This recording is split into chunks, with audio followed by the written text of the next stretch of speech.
మోదీ మళ్ళీ గెలిస్తే రిజర్వేషన్లు రద్దు, బీజేపీకి ఓటేస్తే జరిగేది ఇదే, ఎస్సీ ఎస్టీ ఓబీసీలు అప్రమత్తంగా ఉండాల సీఎం, రాజ్యాంగ హక్కులను బీజేపీ కాలరాస్తున్నది, ఏటా 2 కోట్ల ఉద్యోగాలు ఇస్తామని గద్దెనెక్కిన మోదీ ఇచ్చిన జాబ్స్ ఎన్ని, 14 మంది ప్రధానులు 55 లక్షల కోట్ల అప్పు చేస్తే మోదీ ఒక్కడే చేసిన అప్పు 113 లక్షల కోట్లు, నిత్యావసర వస్తువుల రేట్లు విపరీతంగా పెంచిండు, అగరబత్తీలపైన జీఎస్టీ వేస్తున్నాడు, కులగణనకు కాంగ్రెస్ కట్టుబడి ఉంది, కేంద్రంలో పవర్లోకి వస్తే జనాభా ప్రతిపాదికన రిజర్వేషన్లు అమలు చేస్తామని ప్రకటన, బీజేపీపై 10 ఏళ్ల మోసం 100 ఏళ్ల విధ్వంసం పేరిటపై ఇక ఛార్జ్ షీట్ రిలీజ్ చేసిరట. ఎవరెవరు రిలీజ్ చేసిరట?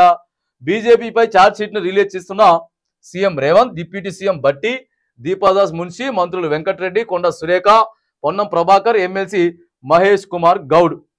ఇక వీళ్ళంతా కూడా 10 ఏళ్ల మోడీ పాలన ఏదైతే ఉందో ఆ పాలన మీద మొత్తం రివ్యూ ఇస్తా ఉన్నారు. ఈసారి ఖచ్చితంగా మోడీ గెలిస్తే రాజ్యాంగాన్ని మొత్తాన్ని మార్చేస్తాడు, జిఎస్టీల పేరు మీద ఎక్కువ వసూలు చేసిండు, జిఎస్టీలు అనేది మొత్తం వీళ్ళు వచ్చిన తర్వాతనే ఎక్కువైపోయింది, మతాల మధ్య కులాల మధ్య చిచ్చులు పెట్టే ప్రయత్నం చేస్తా ఉన్నారు అని చెప్పి మరిగా వీళ్ళంతా కూడా మాట్లాడుతూ ఉన్నారు. అయితే ఒక చిన్న ఉదాహరణ మనం చెప్తా ఉన్నాం. ఇప్పుడు వీళ్ళు ఏదైతే ఇప్పుడు వాళ్ళదంతా కూడా ఏమైంది, నయవంచన అనేటటువంటి మరి బుక్లెట్స్ ఏవైతే బీజేపీ ప్రభుత్వానికి వ్యతిరేకంగా పంచుతా ఉన్నారో, ఒకసారి వీళ్ళే చిన్న ఎగ్జాంపుల్, వీళ్ళ మంత్రి ఏం చెప్పిందనంటే, మరి మోడీ గారు పైన ఉన్నటువంటి మోడీ గారు జిఎస్టీ లెక్క ప్రకారమే వేస్తున్నాడు, కానీ ఈడ ఉన్నటువంటి స్టేట్ గవర్నమెంట్ ఎక్కువ జిఎస్టీ తీసుకుంటుంది, ఎక్కువ జిఎస్టీ తీసుకుంటా ఉంటే ఈడ ప్రజలపై అధిక భారం పడతా ఉంది పెట్రోల్ డీజిల్ పై అని చెప్పి ఆ పెట్రోల్ బంక్ దగ్గర నిల్చొని స్టేట్ జిఎస్టీ తీసేస్తే 60 నుంచి 70 రూపాయలకే మనకి లీటర్ పెట్రోల్ కానీ డీజిల్ కానీ అందుతుందని చెప్పి ఇప్పుడు ప్రజెంట్ వీళ్ళ మంత్రివర్గంలో ఉన్నటువంటి ఒక మహిళా మంత్రి మాట్లాడింది కదా. ఇప్పుడు జిఎస్టీ గురించి మీరు మాట్లాడినప్పుడు అది ఎంతో మంది షేర్ చేసిండ్రు. ఇక ఆమెని వీళ్ళే ఇక 700 కూడా మెచ్చుకున్నారు.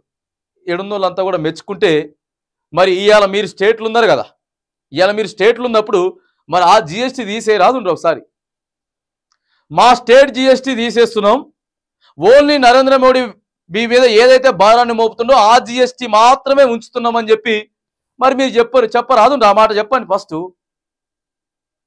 అంటే ఇప్పుడు ఆయనకో లెక్క, ఆయన చేసేది ఆగం పట్టించేది ఆయన పట్టిస్తాడు, మరి మీరు పట్టించేది మీరు పట్టిస్తాడు. మీరు చేస్తా అని చెప్పినా మరి మీరు చేయాలి కదా అని అడుగుతా ఉన్నాం. ఆయన చక్కగా ఉన్నాడని మేము అంటలేం, కానీ మరి మీదేంటిది? మీరు జిఎస్టీ ఏదో ఒక దాంట్లో తీయండి, కొంత పర్సంటేజ్ జిఎస్టీ తగ్గియండి, మీ మంత్రివర్గం అంతా చర్చ పెట్టండి, క్యాబినెట్లో డిసైడ్ చేసి రాష్ట్ర ప్రజలకు వివరించే ప్రయత్నం. మీరు తీసుకున్న డిసిషన్ తోటి దేశం మొత్తం కూడా మీ వైపు చూస్తుంది. అవి చేయరు కానీ ఇక ఈడ మాత్రానికి రాజ్యాంగం మొత్తం మార్చేత్తడు బీజేపీ అని చెప్పి చెప్తా ఉన్నాడు. వాళ్ళు మారితే మార్చిన అవకాశం లేదు, మారవచ్చు. ఎందుకనంటే ఇక వాళ్ళ దట్టనే ఉన్నది.